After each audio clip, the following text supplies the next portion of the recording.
up? It's Jasmine here, and welcome to part 2 of my first story time, my diagnosis with lupus. On the last video, I left off talking about how I was diagnosed with ITP and like the events leading up to that before I was diagnosed with lupus. So this video, I'm gonna get right into how I was diagnosed with lupus. So January 2007, like starting at the beginning of the year, there's a big bumblebee at the window. Starting at the beginning of the year, I started having like cold, like flu-like symptoms. And I was a pretty dramatic kid. And so the family wasn't really entertaining me, but I was like, you know, I think I got pneumonia. I think I got the flu. Like, cause I was like coughing and I was having a lot of back pain. And you know, my grandma was like, you know, you probably got that pneumonia in you, or you probably got the flu in you, you know, just ride it out, whatever. So, you know, we weren't really doing, there was, you know, we were taking like, I was taking like cold medicine and stuff, but just something just wasn't, like it was like a achy, it just didn't feel right. So fast forward to January 6th, which is my mom's birthday. We were home on the weekend and her mom came over. My mom went out and her mom came over to, you know, see me and Vaughn. And I was just like, my drama radar was like up there. Like my dad's mom had dealt with my drama, but my mom's mom hadn't really been around me being like super dramatic. So, you know, I was like, I'm like flailing around like, oh, it hurts, I'm in pain. Y'all, I was so, like, it was the point where I was like trying to climb the wall and like just screaming out in pain. So my grandma called my mom, she's like, hey, you know, you need to get back here. I think we need to take her to the emergency room, whoop-de-whoop. So we go to the emergency room, and they run all these tests. And then they come in and they're like, we need to transfer you to MCV, which is in Richmond, Virginia. It's like the bigger hospital. I was in like the little hometown hospital, Riverside. People call it Killer Side. But yeah, that's where I was at, like for this initial stuff. And they were like, they came in, they're like, we need to transfer you to a bigger hospital. You definitely have pneumonia. You have fluid in your lungs, but we're seeing a couple other things. We want to run some more tests. So they put me in an ambulance. We go to MCV. And we're there. They start running all these tests. They're taking all this blood. I swear they took like literally like 20 tubes of blood. And you know, they're running all these tests and we're just waiting and waiting. I noticed though that doctors keep coming in and like pulling my parents out, like pulling my mom and dad out, talking outside the door. And I'm, you know, I'm kind of looking like, and they keep coming in asking them questions, and it's different doctors almost every time. It's someone else, it's someone else. I'm like, what is going on? So finally, after like hours of waiting, they come back in, and this time they come and it's like 6 doctors all together. They pull my parents out, my parents go out. And then they come back in, my parents come back in, and these 6 doctors are behind them. So now I'm like, what's up, what's going on? And I was in 9th grade, so I'm like, I'm not a dummy. Like I know something's up because y'all keep going in and out of here. Y'all are all being sketchy. So they come in and they're like all quiet, and my mom and dad are like sitting on the bedside. My mom's like grabbing my hand and like looking me in the eye, and I'm like what's really good here? So then the doctor, one of the doctors, he's like, I'm such and such. I don't even know what he said. But then like, anyways, the end of that conversation was, Jasmine, you have lupus. And instantly I caused a scene. I'm like, ah, like screaming, carrying on, like I'm gonna die, like telling my mom, like tell my friends, I went out strong, like just doing a lot of extra, like crying, carrying on. Literally cried myself to sleep in the hospital bed.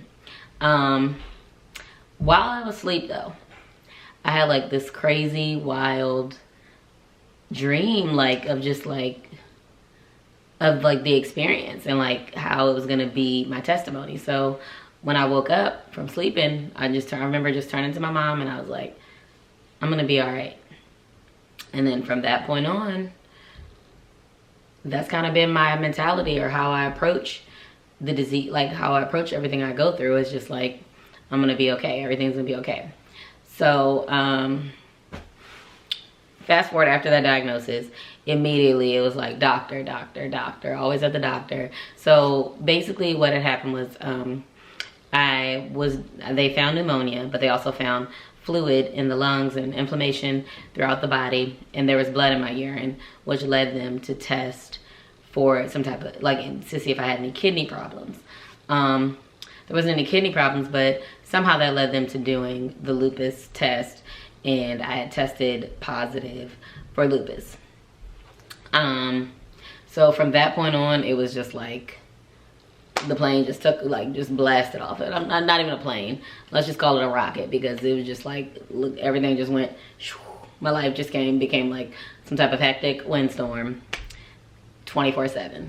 And so that was in 2007. And then literally from like 2007 to up into, from then on, it was just a super wild journey. I was never at school, like always in the hospital, always going through something. I had a lot of really bad skin problems. So for me, my lupus kind of started out as a cutaneous, like they thought it was just gonna be like the skin stuff. So I was getting like rashes all over. I remember like having lesions wherever my body would crease. Like I had like in the elbows, under the arms, behind the ears, under the eyes. Like my waterline was like raw. My nose, the inside of my nose was raw. I could barely move. Like they had to call in like wound specialists because they had never seen it before. Literally lesions. When I say lesions, guys, I mean like my skin was just tearing. Like it literally looked like fish gills. My ears looked like you could like screw them off. They had like so many like slits behind them. It was like constant pain. I'm crying, my mom's crying, my grandma's crying. It was just a whole lot of like, always in the hospital. They brought in like, I remember they brought in like these sheets of silver, and we would have to like press them into the lesions. It was supposed to like soak it up, and they said they would use those for like stab victims. Like they brought in like trauma unit. It was all kinds of stuff, like infectious disease units. Like there was a time where I was like in like the literally like in the little plastic thing, and they were coming in like basically hazmat suits. My mom's sitting there like, now y'all wearing those, but y'all not telling us to wear nothing. They're like telling her, you know, don't touch her. Like just, it was bad. It was bad. I'm crying all the time. It like hurts. It would like literally, anytime I had to take a bath, I'm crying the entire time. And it's gonna be graphic, but I'm gonna show y'all some pictures because the pictures tell the story. There have been times where my hair is falling out. My hair first started falling out in 10th grade, I want to say. And it didn't just like start falling out. I started getting those same lesions that were like slits that were on my body. I started getting them in my head. And so then, and like I told you guys, these lesions would leak like pus, and like, so it started coming out of my head, and then gradually the hair would start falling out. And so then we ended up like cutting the hair, but we couldn't cut it with clippers because like literally you couldn't touch me. Like if people touched me, it just hurt. It hurt to be touched. I'm crying because people are looking at me. I'm crying when people are talking to me. I was going through it. Like I was going through it. And then thank God I had a praying mother and a praying grandmother, and I was surrounded by people who knew how to pray, who knew how to call on God, and who taught me how to call on God, because I don't know how I would not have survived. Comparison, like Job from the Bible, like I had my skin, I was looking, and when I tell y'all I look nothing like what I've been through, look at these pictures, and I'm telling y'all I look nothing like what I've been through. Like the doctor literally told us, you know, your skin's probably never gonna go back to normal. You're gonna have scars. Where? What scars? Where? Like, doctor told me I wouldn't have no hair. Like, my hair wouldn't grow back. Like, where it fell out, it probably wasn't gonna grow back. Let me put a little video. Let me draw a little video right here so y'all can see that, because I have hair. Now the hair does fall out periodically, but you know. So yeah, I mean, just wild, super wild experiences. super severe hospitalizations. I spent Christmases in the hospital. I spent Thanksgiving in the hospital. There were time periods where I was in the hospital for like 3 weeks at a time. My mom was always right there with me, sleeping on that little stiff couch in there. My dad was always there, like coming riding up, bringing me food, sneaking me food. It was a mess. It was a mess. It was a mess. And somehow I was class vice president during these times. I don't know how, because I wasn't at school to even like really be doing that type of stuff. So I don't really know how that occurred. When it came time to like start applying for colleges and going to college and stuff, I was scared like I wasn't gonna get in anywhere, because I had not been in school. I wasn't like doing any true extracurricular activities. I did cheer for like 2 years, but it was on the junior varsity squad. When I tried out for varsity, I didn't make the team. Didn't make the team. All my friends did, and they put it on the freaking student announcements. But now, when I think back now, while I'm telling you guys this, if I wasn't taking gym, if I was like, a doctor told me you can't do gym class, I don't know what made me think that I should be cheering either, because literally, and that's what the coach has said, like, he didn't put me on the team because he was concerned for my health.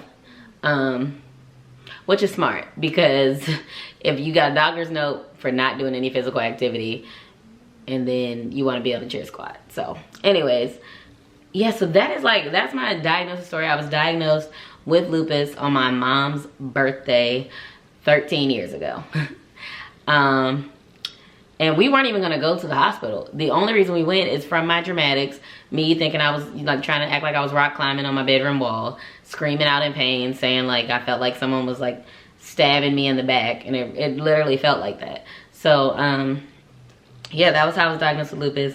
From there, it has been a roller coaster ride, even down to college. And I have a really wild story time that y'all are gonna wanna hear about. If you went to ODU, you really need to hear it. If you went to ODU and you lived in the quads, in England House, you really need to be listening, because we got an issue. I got an issue with you.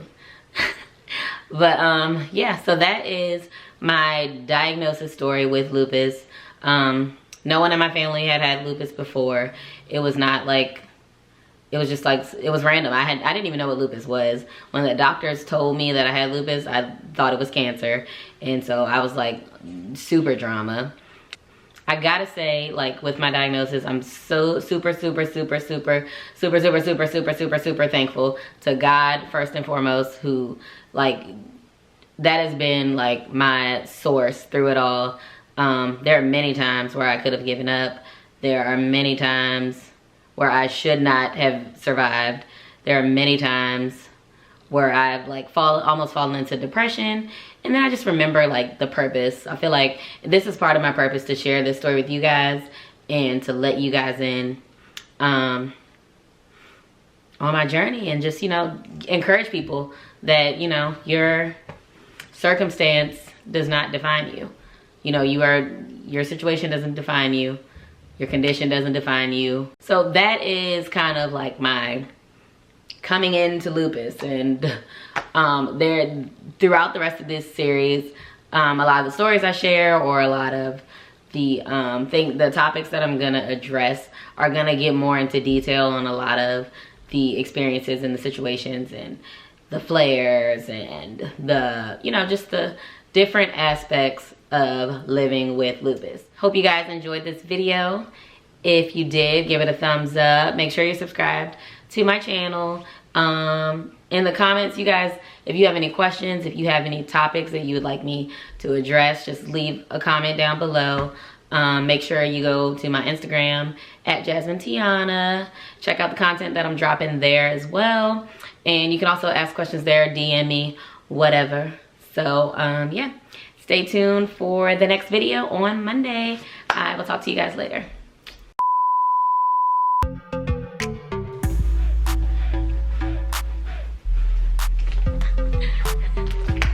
Hey guys, I'm crunching in this water. I can't remember it from the Bible. Mama don't kill me, but it was like super, just like super sketch-tastic, and